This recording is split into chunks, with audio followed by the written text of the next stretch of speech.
ಸ್ತ್ರೀ ಜನ್ಮದಿಂದ ಯಾರದ್ದೋ ಮಗಳು, ಧರ್ಮದಿಂದ ಯಾರಿಗೋ ಹೆಂಡತಿ, ಹಾಗೆ ಕರ್ಮದಿಂದ ಯಾರಿಗೋ ತಾಯಿ. ಒಬ್ಬಳು ಹೆಣ್ಣಿಗೆ ನಮ್ಮ ಮನಸ್ಸಲ್ಲಿರೋದು ಇದೇ ಚಿತ್ರ ಅಲ್ವಾ? ನಮ್ಮ ಜೀವನದಲ್ಲಿ ಹೆಣ್ಣಿನ ಒಂದು ಅಸಾಮಾನ್ಯವಾದ ಯೋಗದಾನ ಇದೆ. ಹಾಗೆ ಹೆಣ್ಣಿಲ್ಲದೆ ನಾವೇನೂ ಇಲ್ಲ. ಆದ್ರೆ ಅಧಿಕಾರ, ಇದೇ ವಿಷಯದಲ್ಲೇ ನಾವು ತಪ್ಪು ಮಾಡೋದು. ಯಾವಾಗ ಒಂದು ಹೆಣ್ಣು ಮಗಳಾಗಿರ್ತಾಳೋ, ಯಾವಾಗ ಜನ್ಮ ಪಡಿತಾಳೋ, ಆಗ ಅವಳ ಮೇಲೆ ಅಧಿಕಾರ ಇರೋದು ತನ್ನ ತಂದೆಗೆ. ಯಾವಾಗ ಅವಳು ಮದುವೆ ಆಗತ್ತೋ ಆಗ ಅವಳ ಅಸ್ತಿತ್ವದ ಮೇಲೆ ಅಧಿಕಾರ ಇರೋದು ತನ್ನ ಗಂಡನಿಗೆ.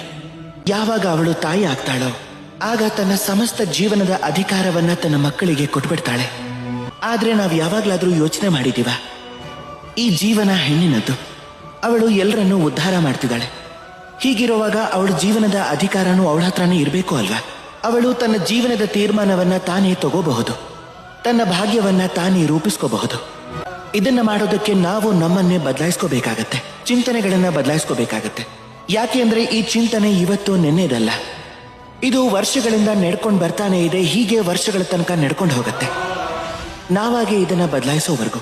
ಇದನ್ನ ಯಾವಾಗ ಬದಲಾಯಿಸಬಹುದು ಅಂದ್ರೆ ಇವತ್ತೇ ನಮ್ಮಲ್ಲಿ ಪರಿವರ್ತನೆಯನ್ನ ತಂದ್ರೆ.